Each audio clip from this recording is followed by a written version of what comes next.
Hello, Rob. How's it? How are you? Baruch Rob. Hashem. Hi, Rob. How are you? Baruch Hashem. Rosh Chodesh Tov, everyone. How's everyone? Yeah, Hi, strong. Baruch Oh, well, thank you. And how are you? Yom Yom. It's so nice to see you. So nice to see you all. I'm so happy that you're all joining us. Baruch Hashem. Baruch Hashem. Everyone well. It's so nice to see us. It's beautiful to see you all. And please God, only besorot tovot. Perfectly. Amen. I would like to take the opportunity and we're starting the shiur. We have we don't have time. So I would like to dedicate the shiur, first of all, to Leilui Nishmat Harav Avraham Chaim Ben Yaakov Eliezer, that's mean Rabbi Tenza, Leilui Nishmat Esther Kadem Bat Ketzia, Mordechai Ben Rahma, that's our friend Moti, the late Moti, our friend that we can't forget.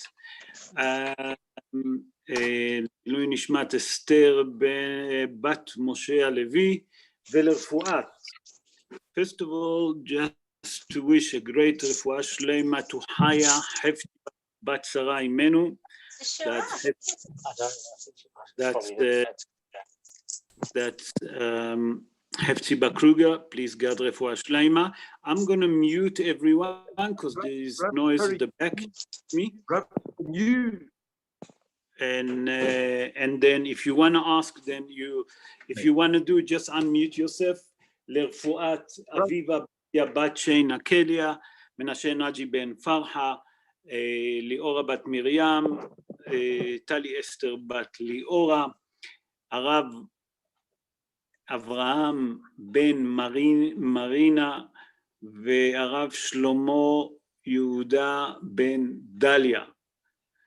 רפואה שלמה לכולם, also to דבורה בת אסתר. Yes, Liz, Dr. Liz. For sure. I'd be so grateful. My mom's not that well. It's Tamara Bat Zahava. לרפואת תמרה בת זהבה, please God also, ולרפואת כל חולי ופצועי עמו ישראל בכל מקום שהם, please God that the shiur going to be to their own health and we'll see נפלאות. So I would like to start the shiur. As usually we do introduction to the show. So in the year 2447 for the creation, Moshe Rabbeinu and Aharon HaKohen coming to Paro, the wicked Paro, as you all know, and asking him please to give a permission to release Bnei Israel for 3 days to go to the wilderness. And we know what was his answer, that he said no. Okay, Aharon then performed certain miracle that HaKadosh Baruch Hu told him, and that time Moshe was in the age of 80 and Aharon HaKohen was in the age of 83, because we know that Aharon HaKohen, a matter of fact, was older than Moshe Rabbeinu by 3 years. Okay, in the same year, in Rosh Chodesh Av, Rabotai, listen to that. In Rosh Chodesh Av, the Makot started, the plague started. In Rosh Chodesh Av, the first plague started. Okay, that means in Rosh Chodesh Av, the plague of blood came on the Egyptian, and it was on a Thursday. That's according to Pirkei Rabbi Eliezer in chapter 9.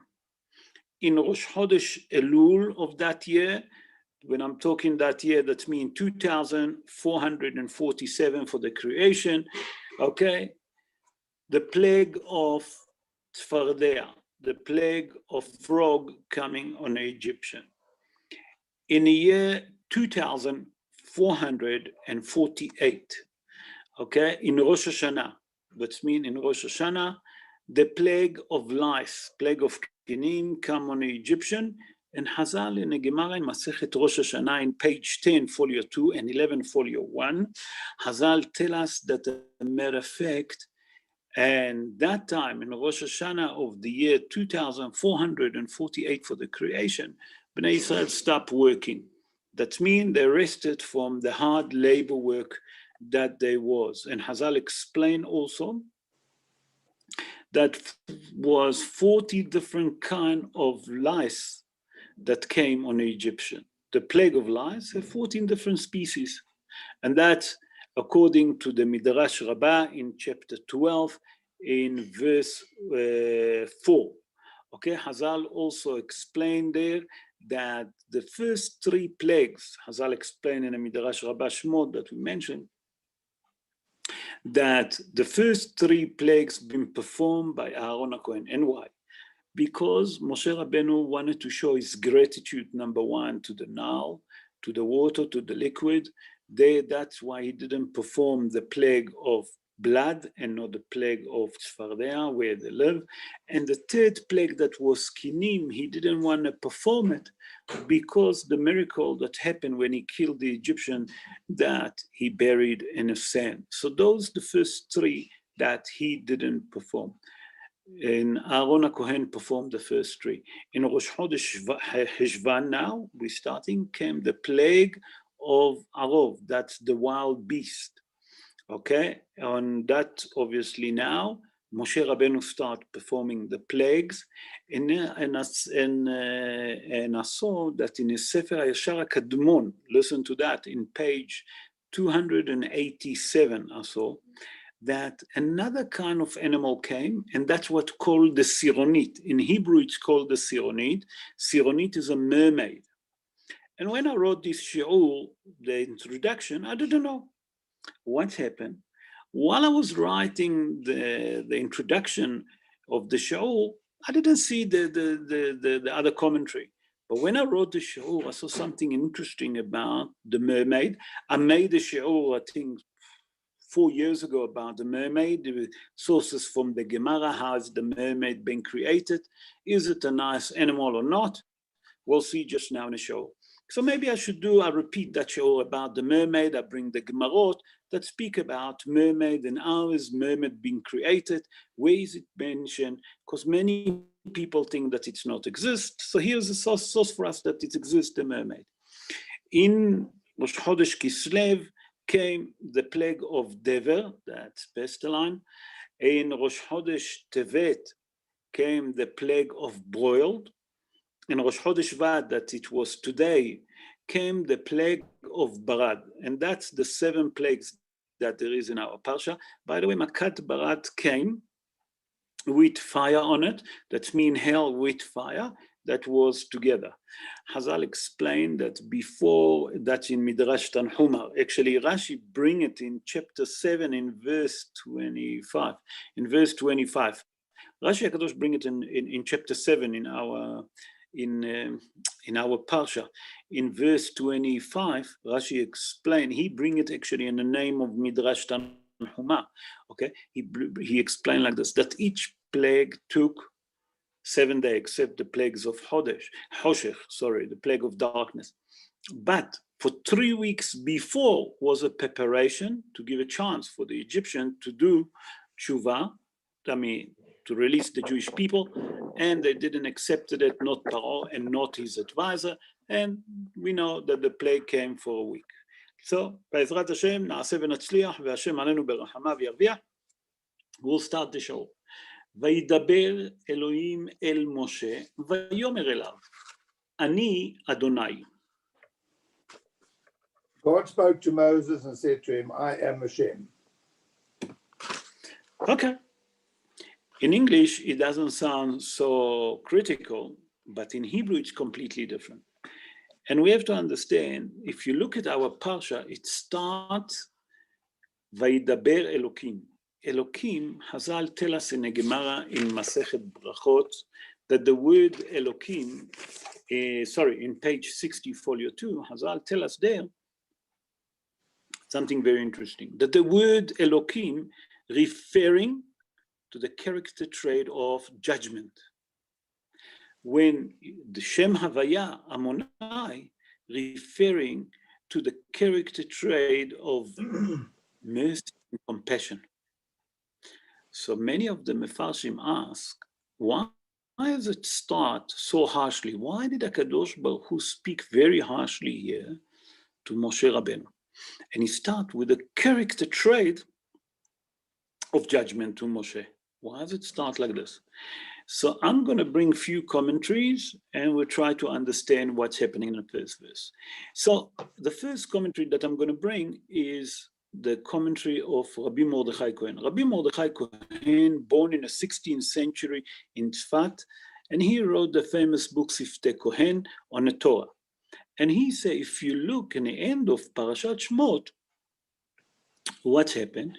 Moshe Rabbeinu actually complaining to the Almighty and saying to him, since I've gone to Pharaoh, a matter of fact, what's happened now? The Egyptian make the life of the Jewish people more difficult. By that they don't give them any more straw, they don't give them any more anything. So why is that? How come? Since I've gone to Pharaoh, the thing become more harsh and more difficult for the Jewish people. Okay, that was in the end of last Parsha.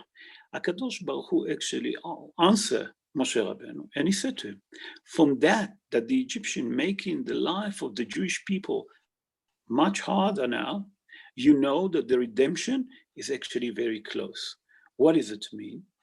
Hazal explain and give an analogy like this, and they say like this. They say that because, listen to that, because the pain is so severe now, and the hard labor is even harder, you know that the time, that the end, what we call Havle Mashiach is coming. What does it mean? And he bring an analogy like this. A woman, when she on the 9 months, and just before she delivered the baby, the pain actually getting stronger and stronger. That means that the contraction getting closer and stronger, and it's become much more pain.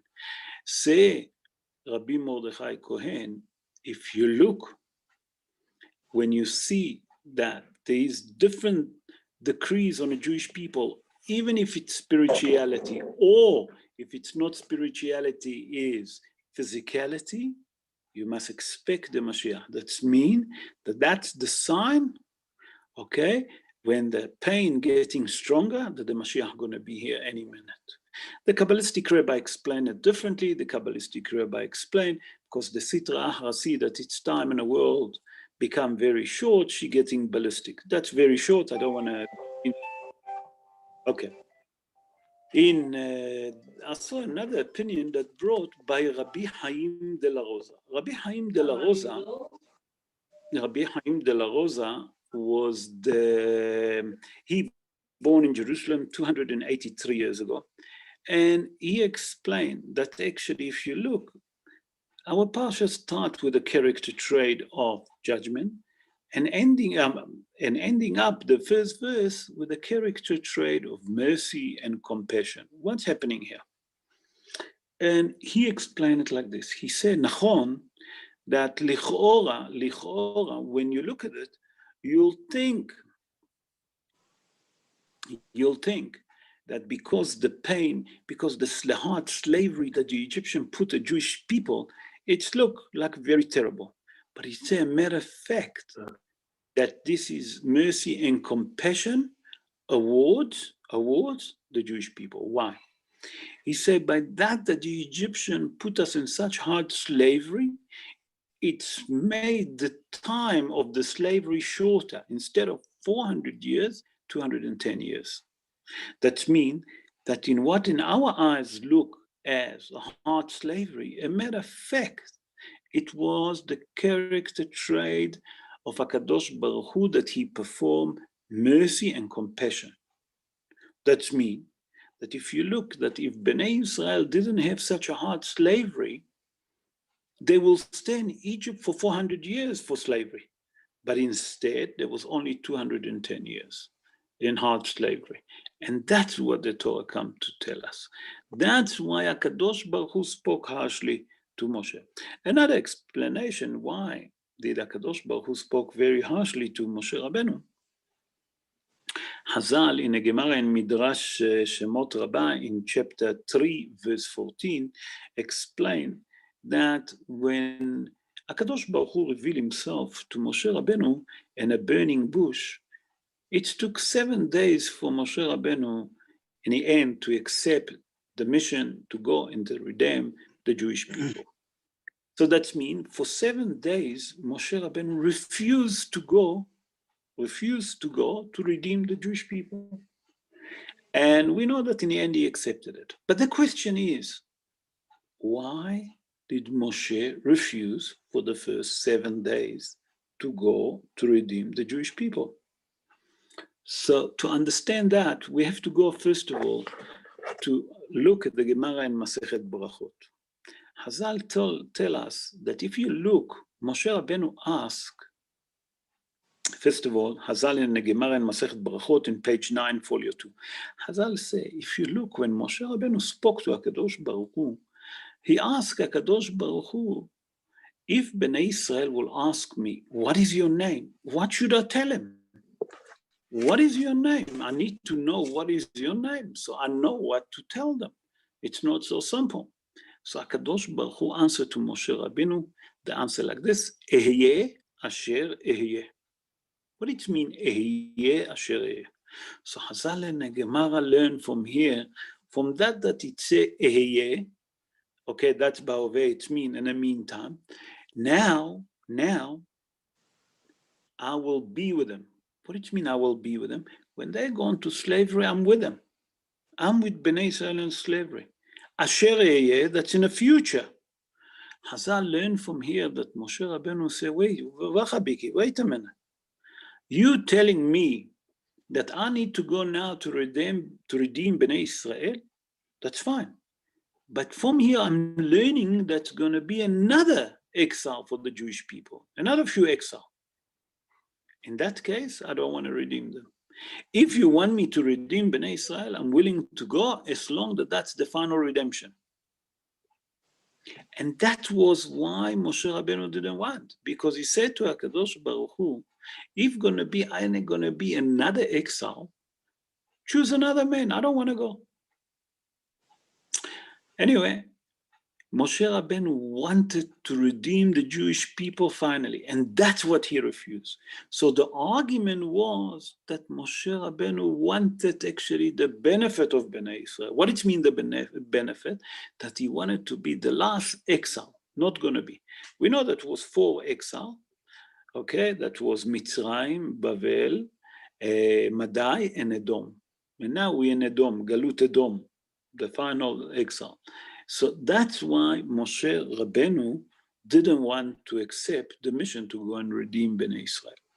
But from here we can understand why did HaKadosh Baruch Hu spoke harshly to Moshe Rabbeinu, number one, and why did Moshe Rabbeinu at the beginning refuse to accept that job or mission, whatever you want to call it, to go and redeem Bnei Israel from the slavery in Eretz Mitzrayim. Let's move on to verse 3. And verse 3 tells us like this. HaKadosh Baruch Hu said to Moshe Rabbeinu, Va'era el Avraham, el Yitzhak, ve'el Yaakov, be'el Shaddai, ushmi Adonai lo noda'ti lahem. I appeared to Abraham, to Yitzhak, and Yaakov as El Shaddai. But with my name Hashem, I did not make myself known to them. Okay. Many of the Mefarshim say, what's happening here?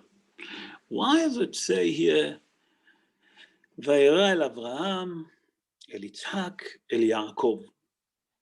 Rashi HaKadosh says something very interesting. Rashi HaKadosh says, Va'era el Avot.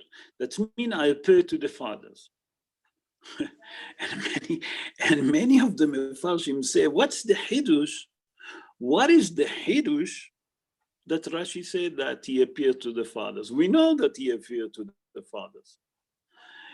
Today, I saw a commentary of the Hatam Sofer. Hatam Sofer is Rabbi Moshe Sofer. Rabbi Moshe Sofer, I explained, he born in the city of Frankfurt in Germany. He born around 258 years ago in Frankfurt.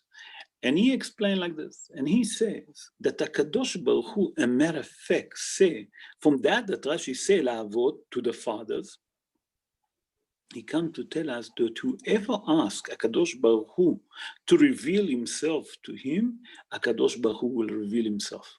And how do we know that? We know that HaKadosh Baruch Hu revealed himself to Avraham Avinu. What does it mean? HaKadosh Baruch Hu revealed himself when Avraham Avinu wanted to know who's the creator, because at the beginning, Avraham Avinu was idol worshiper. Hazal said that he first in the Midrash, he worshiped. Who he used to worship? He used to worship for the sun. When the sun sat down and he saw the star and the moon, he started worshiping to the moon. And the following day, again the sun. He couldn't understand. Hazal say until HaKadosh Baruch Hu appeared to him and revealed himself to him, only then. What is the Hidush here? What is it trying to tell us? The Mefarshim explain like this. The Mefarshim explain that sometimes people have tzoros, lo alenu. Each one have his own tzoros. So Hazal say, that if a person sick, first thing he do, he consult with the doctor. A person have a problem, he consult with a lawyer. A person have other problem, what does he do? He consult with a counselor.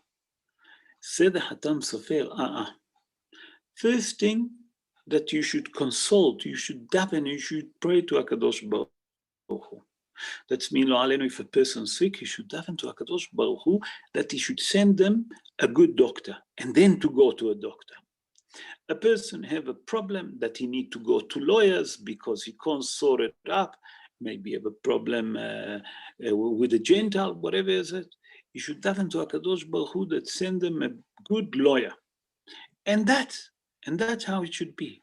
That means, first of all, be like our forefathers, like Avraham Avinu, like Yitzhak Avinu, like Yaakov, that first ask HaKadosh Baruch Hu to be with them. And by the way, you all know the book, Obligation of the Heart. Obligation of the Heart, it's a book of Musar that been written Rabbeinu Behaya, the first Rabbeinu Behaya. Rabbeinu Behaya Ibn Pakoda, he born in a city of Saragossa in Spain. He born around 971 years ago. He was one of the Rishonim. And in his book, he speaks a lot about the hashivut, the important, okay, that the person should put his trust in HaKadosh Baruch Hu. And he said the first thing that you should do, you should put your trust in HaKadosh Baruch Hu. After you put your trust in HaKadosh Baruch Hu, then you can go and consult with your doctor, with everything else. What does it mean? The Torah tells us, Rapoi Rapeh. That means, Rashi HaKadosh says, Shemikan mitzvah lalech la'rofeh. That here there is a mitzvah to go and consult with a doctor. What does it mean? That when a person go to a doctor, he should daven to HaKadosh Baruch Hu that will send them a decent doctor, that doctor can cure him. And the same with everything else, and etc. So Hazal say from that it says, Vayirael Avraham el Yitzhak el Yaakov, Avraham, Yitzhak, and Yaakov always looked for me, always done everything for me, and then they done Ishtadlut Atzmit. That means we obligated to do Ishtadlut Atzmit. What it means, Ishtadlut Atzmit? Personal effort to do your own Ishtadlut. That means you need to go to the doctor, you obligate to go to the doctor. You need to go to a lawyer, you obligate to go to a lawyer. But daven that HaKadosh Baruch Hu will send you a decent human being that to help you. And the medicine and the advice that the lawyer will give you and etc. should be the good advice. That's what the message behind it. To learn from the Father, first thing that we have to do everything to HaKadosh Baruch Hu. Rabbi Haim ben Attar explained, Rabbi Haim ben Attar in his book, Or Haim HaKadosh, he explained, first of all, where is he born? He born in the city of Sali in Morocco, around 325 years ago. In his book, he explained, first of all, he asked, why is it mentioned Avraham, Yitzhak, and Yaakov? Why is not enough to say the fathers, like Rashi said? He explained it a bit differently. And he said that it was in each merit of each one of our fathers, it was enough that the Jewish people will be redeemed. That means that it was worthy enough that the Jewish people will be redeemed from Egypt in a merit of each one of our fathers. For example, we know that Avraham Avinu, he himself recognized the HaKadosh Baruch Hu. That means he search and search and search until he find who's HaKadosh Baruch Hu. That means Avraham Avinu himself done everything that he can, okay, that to find who's HaKadosh Baruch Hu. In that merit, the Jewish people can be redeemed. Ador Hazal tell us also in a Mishnah in Masechet Avot, that Avraham Avinu, בעשרה ניסיונות נסה אברהם אבינו ועמד בכולם. That means 10 tests. הקדוש ברוך הוא put Avraham Avinu, in 10 tests. And Avraham Avinu, all of those 10 tests that הקדוש ברוך הוא put him, he managed to do them. That means he passed every test. So Hazal tell us in a merit of that, say Rabbi Chaim Ben Attar, that in the merit of Avraham Avinu, we can be redeemed. Yitzhak Avinu was the one that was willing to sacrifice himself. In the age of 37, when Avraham Avinu taking him as an altar, okay, as a sacrifice to put him on an altar, what did he say to his father? He said, my father, tie me very tight because I'm young. He's 37, he's strong. He said, because I might going to move, and in my mind going to move the korban, that means he's speaking about himself, that he's the sacrifice, might going to be pasul, and I don't want to be pasul. That means I want to die for the sake of heaven. Do we understand that? Yaakov Avinu, what was his merit? That he brought to the world 12 tribes, that all of them, there's 12 sons that they call the tribe, Bnei Israel, that all of them was holy and pure. So in the merit of each one of them, explain Rabbi Chaim Ben Attar, Bnei Israel should be redeemed. And that's why it says in a pasuk that HaKadosh Baruch Hu revealed himself, appeared to Abraham, Yitzhak and Yaakov. Now we understand why he mentioned all of them. I would like to now skip, because our parsha is quite long, and let's move on to chapter 7, verse 1. Mark chapter 7, verse 1. I know that I'm skipping because there's a lot to speak, but what can we do? I can't spend any more time because then we're going to miss most of the parsha. There we see something very interesting. Let's see what it said. ויאמר אדוני אל משה, ראה, נתתיך אלוהים לפרעה, ואהרון אחיך יהיה נביאך. Hashem said to Moshe, see, I have made you a master over Pharaoh, and Aaron, your brother, shall be your spokesman. What's happening here? הקדוש ברוך הוא, on the pshat of the דברים, said to Moshe Rabbeinu, I'm going to make you, okay, God to Pharaoh. What's happening here? We have to understand, I'm going to do a bit of a history. Hazal tell us that was 4 human beings that pretend or make themselves as a god. The first one was Pharaoh. The second was Hiram Melech Shur. The third one was Nebuchadnezzar. And the fourth one was Yoash. What's happening? So I saw it in a Yalkut. Yalkut, it's Midrash Shimoni. Midrash Shimoni been written by Rabbi Shimon Ashkenazi. That's his name. He born in the city of Frankfurt. I'm not sure when. I tried to find the year that he born. I can't find it. There's no source for it.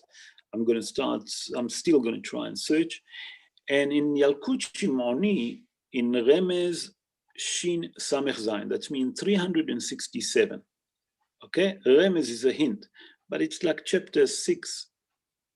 Sorry, it's Remez, it's 367. Okay, in chapter there it's explained that Pharaoh, we know, that pretended that he's a king. We'll get to it now. But who was the next one that tried to pretend himself? It was Hiram Melech Shur. Hiram Melech Shur, just to give you a bit of history. Sorry. What happened with him? He built in the middle of the sea, listen to that, in the middle of the sea, he took 4 steel, 4 long steel pieces, 40 long pieces of steel, and he built kind of in the middle of the sea, he created like a palace, but that palace that he put with witchcrafting and etc., he created it like heaven. He created like 7 heaven. And everyone used to bow down to him, okay? Until HaKadosh Baruch Hu sent them the prophet Yehezkel and said to him, listen, tell that man not to behave like this. It's not nice how he behaved. You know, he behaved badly. He pretended that he's God. Anyway, to make the story short, he didn't want to listen. HaKadosh Baruch Hu then sent Nebuchadnezzar, the Babylonian king. And I'm making the story short. He got hold of him and he ill-treated him. He actually abused him. He abused Hiram Melech Tzor. He done terrible thing. If you read there that he raped his mother in front of him, and then he cut his fingers, and every day he used to cut from his flesh, kazait. What do you mean kazait? 28 gram, call it 30 gram. And he used to take that and he used to put it on a fire, okay? And he used to eat them alive until he died. Terrible death. Hiram Melech Tzur died. Who was the third one? Nebuchadnezzar himself. He saw what happened to Hiram and he's gone. He pretended that he's God. And what he done, it was even worse than what he done to Hiram. He took all the king and he used to make every day a braai. And the smell used to be amazing. But he took all the kings and chopped their fingers and he used to eat lamb chop. He used to throw the lamb chop on the floor and they couldn't eat it. You can't believe. He actually abused them physically, what he done to them. HaKadosh Baruch Hu punished him. How's he punish him? Hazal explained he turned him to an animal, a female animal. That every animal on earth was thinking that from her kind. And you know what used to happen?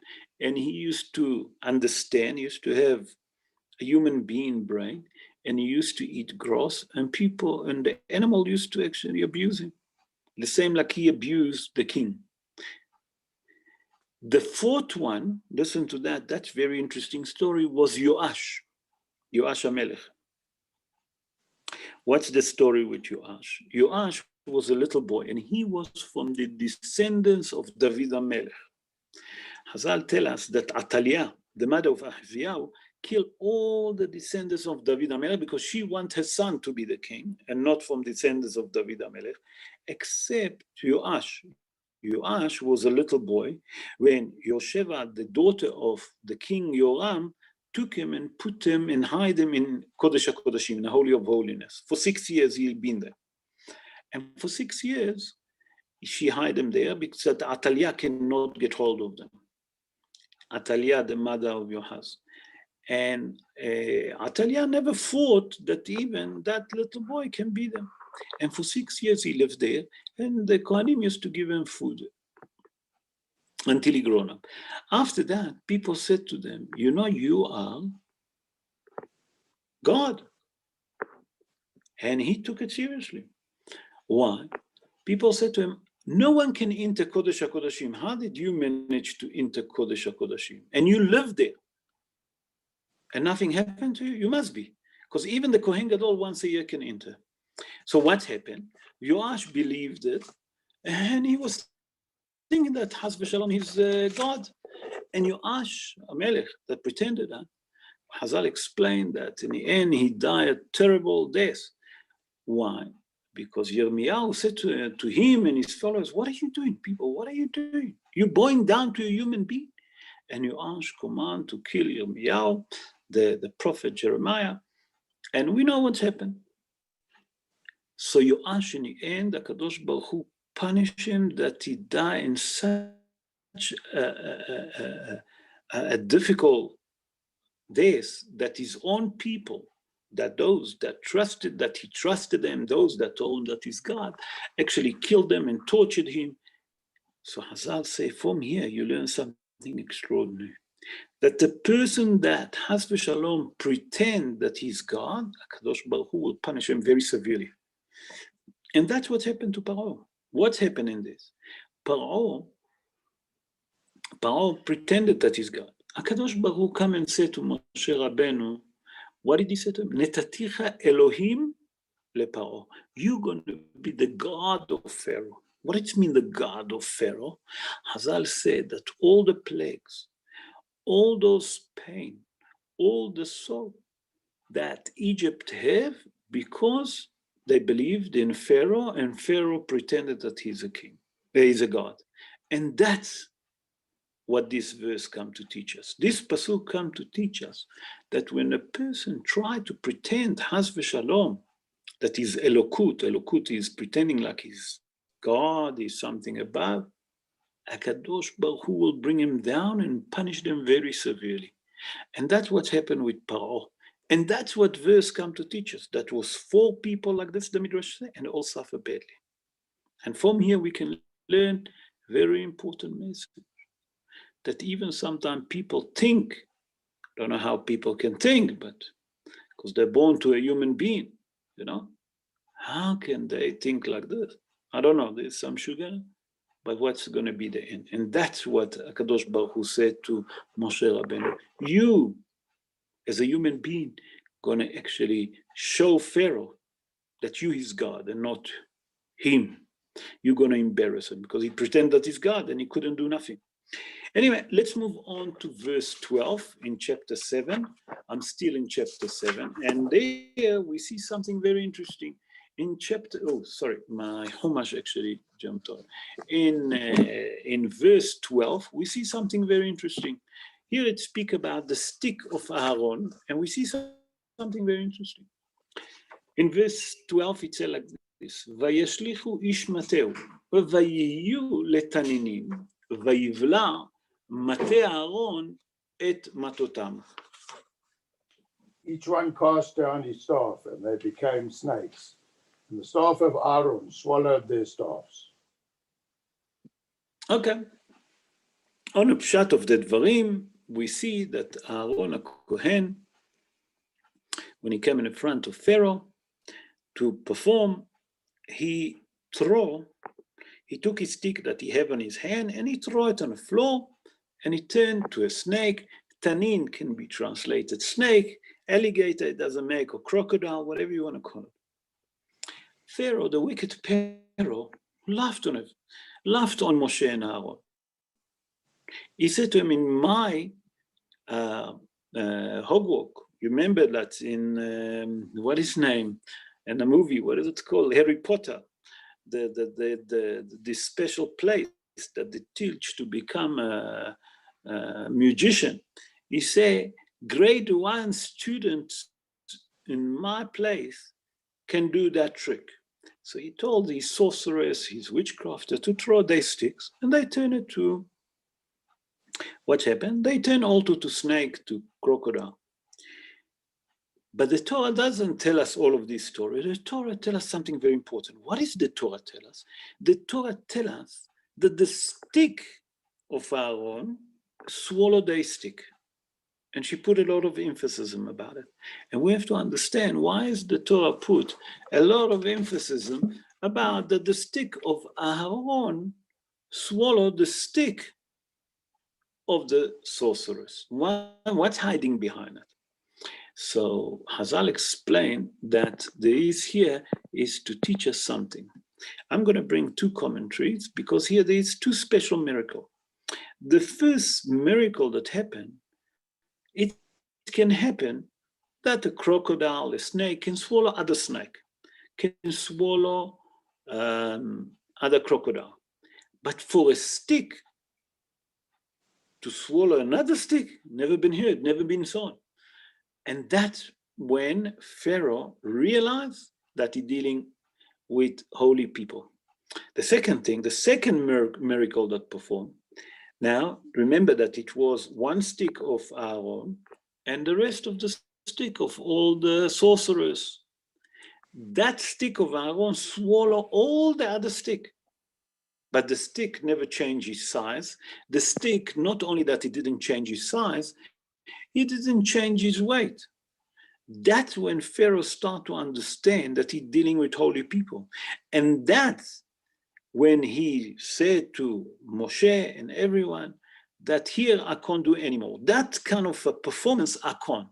Until now, that you perform, that you throw the stick on the floor and it's turned to snake or to crocodile, whatever you want to call it, that we can perform. But for a stick to swallow other sticks, it's never been here, it's never been thrown. And not only that, when the stick swallow others and it stay in the same shape, the same weight, that can't be. That was the special miracle that happened on that. And that's why the Torah put a lot of emphasis on, to show us the performance of miracle that HaKadosh Baruch Hu done to Egypt before he brought the plague on him. Let's move now to chapter 8. And chapter 8, a matter of fact, in verse 10, we can see something very interesting that we can liaise to it today with what we're having today with Lo Alenu, with COVID-19. And look what it said. ויצברו אותם חמורים, ותבעש הארץ. חמרים, ותבעש הארץ. They piled them up into heaps, and the land stank. And what does it mean? Here the Torah come and tell us that after the plague of Tzfardaim, the land of Eretz Mitzrayim, what's happened? The frog actually start to decay. They start to become rotten. And here was a miracle in a miracle. What does it mean? I'm going to bring the commentary of Rabbi Avraham, the son of the Rambam. Rabbi Avraham, the son of the Rambam, funny enough, he was the only son the Rambam had. He born in the city of Cairo in Egypt. He born around 835 years ago. And in his commentary on our Torah, he explained like this. Listen what Rabbi Avraham, the son of the Rambam, said. He said like this. He said, everyone think that the great miracle was when the plague of blood came, the plague of the Tzfardaim, Kinim, Barat. Okay. He said, no. He said during the time between, that means after the plague, after the week that HaKadosh Baruch Hu brought plague, was a miracle inside a miracle. Why? He said, look, HaKadosh Baruch Hu, for example, brought the plague of blood. We know Vativash Hayor, and the Yor got stung, and everything was rotten. He said a lot of diseases, a lot of different sickness can come to the world and affect immediately the Egyptian. He said, that's not what happened. What happened? HaKadosh Baruch Hu showed the Egyptian that every plague that came was 3 weeks. We explained time to give them a chance to recoup, to do hoshvim, to do thinking. Maybe we'll do tshuva and we release the Jewish people. No, they didn't. During those 3 weeks, HaKadosh Baruch Hu showed them, for example, that the Nile got actually stunk, got decay from the blood. How many dead fish was? That wasn't enough. They didn't understand. In Makat Tzfardea, when the Tzfardaim died, it was all over Egypt. They've been decayed and rotten. How many diseases can come? And nothing happened. And that's what he said was the miracle. What was the miracle? That each plague waited for her turn and no other plague came. And that's what was so special about it. That's what was so special. And that's what it say here. Vativ'ash haaretz. Although that the land of Egypt got stung, got smelly, got rotten, whatever you want to call it, got decayed, no disease come. Why am I saying to connect it to the COVID-19? Is to teach us something very important. We have to understand that COVID-19 came from HaKadosh Baruch Hu. It's a plague that came from HaKadosh Baruch Hu. It's dever, makat dever, mamash dever. That we done a show about it, the Gemara Masechet Baba Kama, that speaks dever ba'ir kanes, disappear. Don't try to walk. Don't try to be a hero. Stick into your house. Try to be isolated. And here we see that although all of those diseases, all of that decaying, rotting, HaKadosh Baruch Hu didn't brought any other diseases on Egyptian to teach us something very important, that this COVID-19 came to the world maybe to teach us what we have to learn, to keep social distance, because that's part of the mitzvah that we have. People shouldn't touch other people, people shouldn't hug other women that not belong to them. Social distance, isolation, it's maybe Lashon Hara, that each one of us, not Chas v'Shalom, not you, me, that people speak Lashon Hara. How much we have to be careful. Maybe that's the sign that it's come to teach us. That's part of it. And that's what this verse come to teach us. V'tiva'ash ha'aretz. That although that HaKadosh Baruch Hu brought the plagues, and after that came all the diseases, it didn't affect anyone. Why? Because HaKadosh Baruch Hu said that it will be a distance between a plague to a plague of 3 weeks. And that's what it's come to teach us. Let's move on to verse 20 in chapter 8, verse 20. And here we see something very interesting. Listen what it says. Vayas, where is it? Yeah. Vayas Adonai ken, vayavo arov kaved, בית הפרעה ובית עבדיו ובכל ארץ מצרים תשחט הארץ מפני הערוב. ויבוא הערוב כבד. What does it mean כבד? We have to understand. בכבוד, Mark. Hashem did so, and a severe swarm of wild beasts came to the house of Pharaoh and the house of his servants, and throughout the land of Egypt, the land was being ruined because of the swarm. Okay, here the Torah tells us that it was a heavy wild beast came on Egypt. In introduction to the show, you remember I spoke about the Sironit. Sironit is the mermaid, remember? And now I'm going to link it together. So listen, first of all, we have to understand, on a plague of wild beast, when the Egyptians saw it, Hazal tell us that many of the Egyptians, when they saw it, ran to their house, closed, first of all, the front of the fence, and then closed the door. And many of the Mefarshim didn't understand what it means, Arov, Vayavo, Arov, Kaved. What it means, Kaved? Heavy. Mefarshim asked, how did those wild beasts manage to enter to the house of the Egyptian? Because when the wild beasts came, they're predators. So how did they manage to enter the house? If they locked the door, they locked the window, they locked the burglar bar, how did they manage to do anything? So I saw a beautiful commentary, and that's how I'm going to link it now to the mermaid. Mermaid is a mix of a human being and a fish. That the top part of that animal is a human being. The lower part is a fish. We'll explain about it. I'm going to do the show again. How the mermaid been created. The Gemara explained that. Rashi bring it also in the Gemara. It's a beautiful show. Be'ezrat Hashem. What happened? Hazal explained.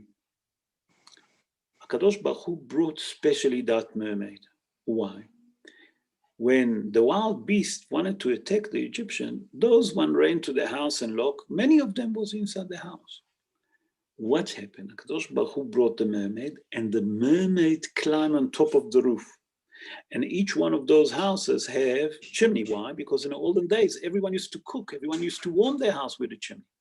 But the secret here, the mermaid have an arm, Hazal say, 10 amot, 5-meter arm. And she put the arm through the chimney, and she used to open the door. And then she would allow the wild beast to go into the house to do what they have to do. What HaKadosh Baruch Hu commanded. That means you learn from here something very important, that when Hazal tell us that with the plague of wild beasts came the mermaid, the Mefarshim explain, and one of them was the Hida, and I brought it also in a previous show when I spoke about the mermaid. The Gaon Hida, Rabbi Chaim Yosef David Azulai, brought in his book Midbar Kedemot, that the mermaid, as a matter of fact, is not a nice animal, it's a predator. She have an arm very long, and we'll explain it in a shiur, how does she manage to kill people. We'll explain that.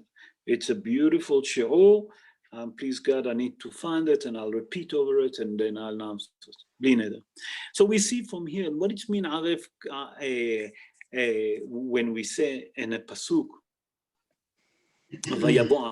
of kaved, what it means kaved, that amongst them came not only just normal wild beasts that we know that are predators, came also the mermaid to help them to enter the house of the Egyptian. Those that tried that they were thinking that they can hide from Kadosh Baruch Hu. Let's move to chapter 9, and with that we're going to conclude. In chapter 9, verse 13, we see that here, actually Kadosh Baruch Hu command Moshe Rabbeinu to stand up in the front of Pharaoh. And we have to understand why. Let's see what it says. ויאמר אדוני אל משה, השכם בבוקר, והתייצב לפני פרעה, ואמרת אליו, כה אמר אדוני, אלוהי העברים, שלח את עמי ויעבדוני. Hashem spoke to Moshe, arise early in the morning and station yourself before Pharaoh. Say to him, so said Hashem, the God of the Hebrews, send out my people that they may serve me. Okay, Hazal explained that here in this verse we see that HaKadosh Baruch Hu command Moshe Rabbeinu to go to Pharaoh, to stand up in the front of Pharaoh. That means to command him so. And many of the Mefarshim ask, why did HaKadosh Baruch Hu have to tell Moshe Rabbeinu, and why is the Pasuk put a lot of emphasis on a word to stand up in the front of Moshe Rabbeinu? That means to go in the front of Pharaoh. Why do you have to summon yourself to stood up in the front of Pharaoh? So I'm going to bring two different opinions. The first opinion is of Rabbi Haim ben Attar, or Haim HaKadosh, in his commentary. He explained like this, that we know that Moshe Rabbeinu was A'anav Mikol Adam. What it means? He was the humblest man that was on earth. And Moshe Rabbeinu, whenever someone used to greet him, he used to bow to him. He used to nod his hand. HaKadosh Baruch Hu said to Pharaoh, said to Moshe, when you go into Pharaoh, I want you to stand up. Why? I don't want you to show any kind of submission in the front of him. Don't show any bit of submission. Don't even bow. He said hello to you. Don't do what you do to other people. You should stand up in the front of him. That means stand up in the front of Pharaoh. That's on the pshat of the dvarim, if to understand what does it mean. But there's something behind it. On a drash, I'm going to bring now the Al-Sheikh HaKadosh.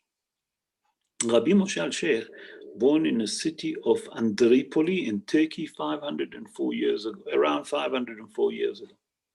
And Al-Sheikh HaKadosh, we know that Ari HaKadosh, Rabbi Yitzhak Luria Ashkenazi say, that his commentary, and said that also Rabbi Salman Mutzafi, the father of Arav Ben Zion Mutzafi, that a Gaon, the Ben Ish Hai, every Shabbos, when he used to give his she'or on Parshat HaShavua, he used to bring at least one commentary of Al-Sheikh HaKadosh. Why? Because his commentary was one of 70 commentaries of Sheve'im Panim LaTorah. One was commentary that there is for the Torah was Al-Sheikh HaKadosh, the true commentary. And Al-Sheikh HaKadosh said like this. Why did HaKadosh Baruch Hu command Moshe Rabbeinu, when you walk to Pharaoh, you must stand up, you and Aaron? Why? What was so special about it? He explained like this. And he actually bringing the Midrash. He actually bring a Midrash. And he said that in a Midrash saying that in the house of Pharaoh, in the palace of Pharaoh, where he used to sit, next to him used to be a statue of an old Pharaoh, that the Egyptian used to worship him. That means that idol. And Pharaoh made a special, the entrance to his house, very low. So when people walk in, they have to bow down to that statue, to that idols. HaKadosh Baruch Hu said, when you go into Pharaoh, don't bow down. You stand up straight. You walk straight and you stand up straight. And that's what happened. So when HaKadosh Baruch Hu sent Moshe and Aaron, a miracle performed. What was the perform? That arch that was very low, okay, suddenly raised up. And we know that Moshe and Aaron was in a height of 5 meters. 5 meter height. That means Hazal say in the Midrash that arch suddenly extend himself, and Moshe and Aaron that was 5 meters can walk through without going down. And that's what it means when you walk to Pharaoh. התייצב בפני פרעה. מה it mean התייצב? Stand straight. Stand straight. That means stand up. Why? That you're not going to bow down. And from here, we have to learn something very important. Hazal say, when Yaakov Avinu came to Pharaoh, it's the same thing happened. That Yaakov Avinu, when he walked to Pharaoh, how did suddenly Pharaoh knew that Yaakov Avinu was such a holy man? That arch also suddenly extend, and Yaakov Avinu doesn't have to bow down. And Be'ezrat Hashem, we learn from here that Kadosh Baruch Hu will have mercy on us and give us the strength to stand straight and affront all of the tests that we have, all the difficulty that we have in this world. Sometimes with difficulty, with parnasa, with health. That HaKadosh Baruch Hu will give the strength to all of those, Kadosh Baruch Hu, to keep the mitzvot, to keep the good deed, and then he'll send us Mashiach, and speedily. If you have any question, would love to try and answer. Any question, Rabotai? Rabbi, Yes. it's Gordon. Gordon, The cell phone went off when you speak about the mermaid. What did the mermaid actually do? the mermaid, what happened? The mermaid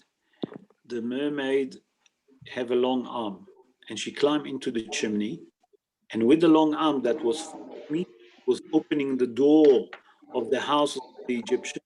The wild beasts can enter inside and kill the Egyptian. You follow? Thank you, Rabbi. Hello, it's Anthony. It's Anthony. Hello? How are you? Baruch Hashem, and you, Anthony. All right, thanks. Sometimes it says Hashem spoke to Moshe to tell Aaron. In other words, Hashem did not speak to Aaron directly. And sometimes I said Hashem spoke to Moshe and Aaron. Why did Hashem not speak to Aaron, just Aaron? Because here, what did HaKadosh Baruch Hu say? What did Moshe Rabbeinu say to HaKadosh Baruch Hu? How can I go to Pharaoh? And I'm a man that stuttered. I can't speak well. So when it says, Daber Hashem, Vaydaber Hashem el Moshe, ve'el Aaron, together. And sometimes it says, HaKadosh Baruch Hu spoke to Moshe and he will tell. So what HaKadosh Baruch Hu said to Moshe Rabbeinu, he said, I will make your lips. Who's going to be your lips? Aaron, your brother. So sometimes HaKadosh Baruch Hu spoke to Moshe, that Moshe will understand, and then he can explain to Aaron. Because there are certain things on a certain level that Aaron can understand. Sometimes you see that HaKadosh Baruch Hu spoke to Aaron, to his level, that he will understand when it comes to think of Bet HaMikdash. You follow? Yes, right, thanks. Thank you. Pleasure. Any other question? How long was each plague? Like a month? Stephen here. Hello, Stephen. How are you? Explain. Each plague was for 1 week. Yeah. 1 week. Except the plague of Hoshech, plague of darkness, that was 6 days. Okay. Each plague was for a week. And before that came 3 weeks of warning to the Egyptians to try to warn them that they're not going to change their behavior and their deed towards the Jewish people. So if people ask you, each plague was only 4 days. Explain when each plague started. It was all in Rosh Chodesh. all the plagues started in Rosh Chodesh, okay? Mhm. Matter of fact, started in the year 2447 for the creation. The first plague came on Rosh Chodesh Av, okay? It's Ish Rosh Chodesh. Okay. Sorry? Ish Rosh Chodesh is Av, Nisan, Sivan. Okay. Yes, Okay. yes. We explain, like, for now, we started Rosh Chodesh Shvat. We now in Shvat.